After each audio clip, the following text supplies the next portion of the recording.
the spirit to write. I've always been a... Who here wants to be a writer? Excellent. I've always been a writer. When I was a kid, when I was in school, I loved the homework where you get set a short story. I love those. And I realized I loved them so much that I started writing them outside of school. So I stopped needing a teacher to tell me to write a short story because I enjoyed them so much. I started to write them myself. When I was a teenager, that grew. The short stories got more and more involved, more and more bloody, lots more heads exploding. That's a recurring theme in my work, exploding heads. Basically, I've always been a writer. If you want to be a writer, then odds on you are, because you love writing. Writing is one of those rare jobs that we get to do as a career, but we would be doing anyway as a hobby. So to me, I never work a day in my life because I enjoy my work so much. So at the back.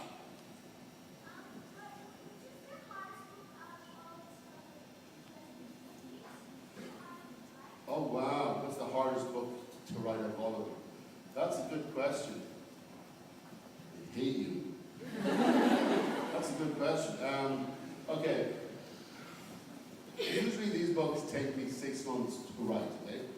The first book took me 6 months, second one took me 5, the fourth one 6, fifth one 6, sixth one 5, the last one just started in 2.5 months, because I only had I had to start late and within 2.5 months. So that, and Kingdom of the Wicked is the longest book yet, so I couldn't afford to make any mistakes, and I couldn't afford to second guess myself. Whatever I put down had to be right and had to be ready to be published. So that was an interesting exercise. I will never do it again, but it was an interesting exercise.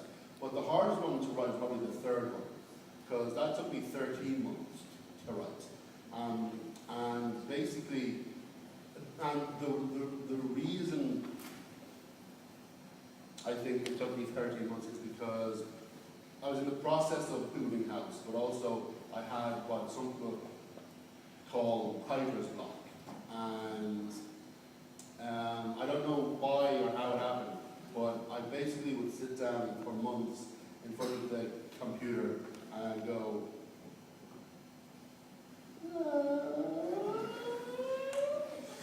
for hours, staring at a blank screen. Or if I did write something, it wouldn't be any good, and I'd just lose patience.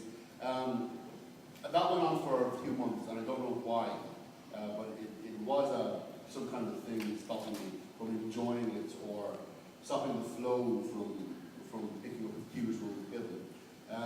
I eventually figured it was New Year's Eve, I think 2008, 2007. And it was the afternoon, and I just sat down as usual to try and write something, and it just started to flow again. And I realized after a few hours, oh my God, I'm back in it, I'm back. So I called my friend and I said, listen guys, I'm not coming out tonight, I'm staying in, I'm writing. So I wrote through New Year's Eve on midnight. And so now every New Year's Eve, that is what I do. I stay in and I write. And I make sure to be writing when midnight passes. Because I start the year as I mean to carry on. So the third book was definitely the hardest one to write. It certainly took the longest. Yes? Do you think of it as like 3 on a series or 9 books? I think the series has always been 3 sets of trilogies. Always. The first 3 are about the famous ones, second 3 about the necromancers, the third 3 are about what it's always been about. It's been about Darkess, it's been about, like Valkyrie, she started out as 12, now she's 17. Basically this is a series about a hero, Valkyrie, who realizes very early on that she's destined to become the villain. So it's that switch. And she's fighting against it, but you know, it's still on the cards. And the fact is, if she really was a hero, the moment she realized that she would become the villain, she would have stopped. She would have given up magic, she would have never seen skullduggery again, she would have quit completely. But she didn't, because she loves it so much, and she's saved the world, and she's helped people. But the fact is, she knows this is coming.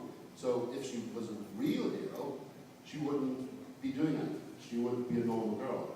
But because she is like us, and if we were given that level of power, that would be very hard to actually surrender. So that has been what the series is about.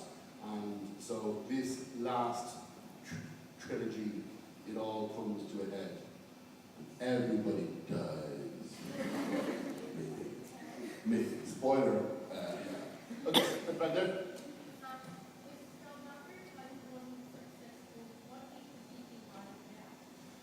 Wow. Okay, so Skullduggery wasn't successful. What would I be writing about? I think I'd still be in movies. And to be honest, I probably would have some kind of Hollywood career. I don't know how successful I would be.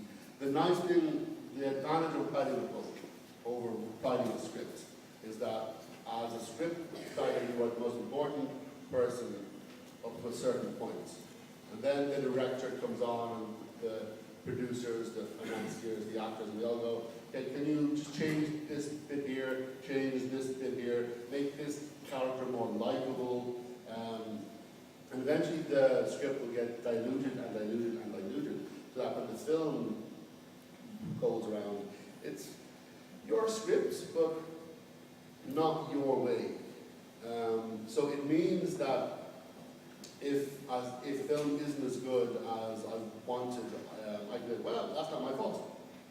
The director, the producers, the financiers. With a book, I don't have that luxury of anyone else to blame. I get all of the praise, I get all of the criticism if it doesn't work out. And for a writer, I think we need that level of responsibility in order to do the best work we can possibly do. So as a writer of books, I'm total charge, and I like being my own boss. I don't like people telling me what to do. I want to punch them right in their face.